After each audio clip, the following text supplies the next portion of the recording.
Sa inilabas na listahan ng PCIJ o ng Philippine Center for Investigative Journalism kamakailan, makikita ang 15 mga distrito na nakatanggap di mano ng lion's share o pinakamalaking parte mula sa espesyal na pondo ng DPWH.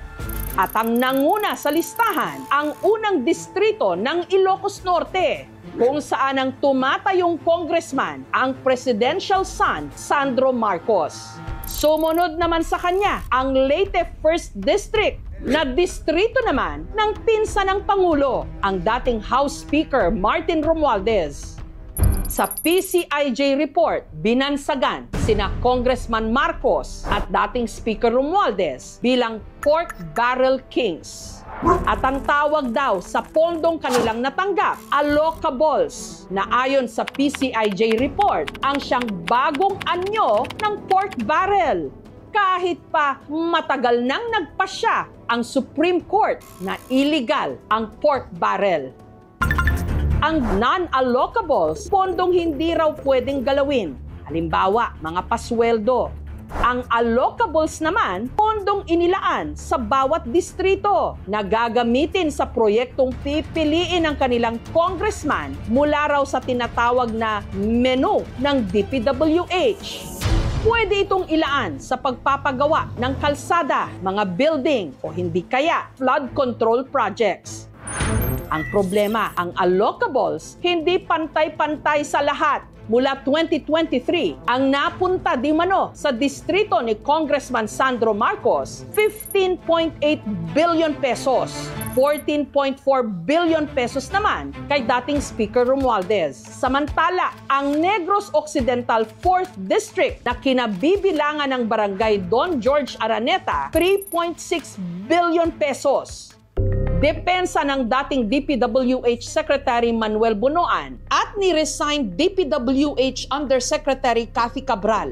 Meron daw kasing sinusunod na formula na ang nakakaalam daw iilang tao lang. Meron kayong tinatawag na allocable. How much percent is that? A legislative allocable for House and the Senate, approximately 50% of the budget seat. Meron kami kasing the allocation, Your Honor, under the NEP. This will determine actually what would be the allocable amount per legislative district. Ang formula pong yun, ay kahit kailan po ay hindi na ipaliwanag sa amin ni Yuse Cabral. Malaki siyang red flag, no? Kasi pondo natin to eh. Kailangan ng transparency kung paano nag-arrive sa mga formula na to. Kailangan i-explain bakit kaya yung mga kamag-anak ng presidente yung pinakamaraming nakuha. Valid kaya yon? Is it science-based? Delikado yung ganong sistema, no, na mga politiko yung nagde-decide kung magkano yung napupunta sa kapwa nilang mga kongresista.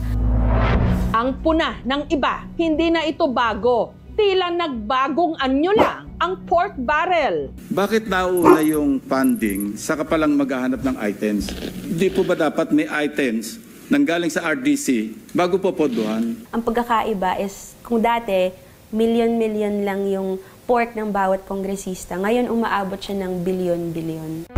Ayon sa ICI, may mahigit 150 flood control projects sa Ilocos Norte at karamihan daw sa mga ito nakuha ng mag-asawang Curly at Sara Diskaya. Matatandaang noong November 13, nagtungo sa Ilocos Norte ang ICI o Independent Commission for Infrastructure. Ininspeksyon nila ang ilang flood control projects doon. O walang ghost na kita.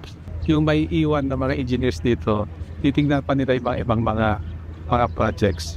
Pero ayon kay former Ilocos Sur Governor Chavit Singson, maraming mga substandard o maanumalyang proyekto sa Ilocos Norte ang hindi na napuntahan ng ICI. Pero Gov, let's talk about the flood control projects sa Ilocos Norte. Ano ba nalalaman nyo on the flood control projects in Ilocos Norte? Si Sandro, nandun din ang anomalya. The third biggest flood control, nandun yung mga ghost project.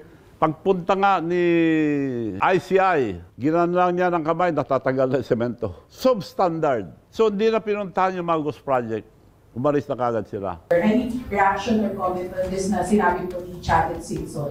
We are transparent. We will go to every part of the country. Ang hindi ko alam, sinasabi ni Sandigo, involved si Sandro. Pati po si Congressman Sandro Marcos, meron din pong pinapasok taon-taon. Lahat-lahat, ang kabuuan ay 50.938 billion pesos. Ganon kagahaman, and I'm always telling everybody, greediness is the downfall of every leader. Sobrang sakim, kaya yan ang downfall ang mga Marcoses. Sa gitna ng mga akusasyon, nito lang Huwebes, voluntaryong humarap si Congressman Marcos sa ICI para magbigay ng kanyang panig. I came here on a voluntary basis so I could help the ICI on their investigation. Do you confirm that you submitted to the Commission a letter requesting for an executive session? Yes, sir, we do. We grant your request. With regards to how it went, kung ano man ang mga tinanong nila, I have given the ICI full authority, if they deem fit, to release the video of my testimony. Sir, yung allegations ni dating Congressman Zaldico, natalakay ba siya sa hearing niyo? It's pure fabrication and pure lies. It's a move that reeks of desperation. It's a political ploy. And I've already attributed it to attempts at destabilization of the government. Tinanong siya ng mga reporter tungkol sa issue ng allocables, pero pinutol na niya ang interview. Sinubukan naming kuhanan ng panig si Congressman Marcos, pero hindi pa sila tumutugon habang ginagawa ang report na ito. Naglabas din ng official statement si dating House Speaker Romualdez sa kanyang social media account tungkol sa issue. I willingly submitted myself to the ICI's fact-finding process, appeared voluntarily, and remained in the country. Throughout all these proceedings, no sworn or credible evidence has ever linked me to any irregularity, and again, my conscience remains clear.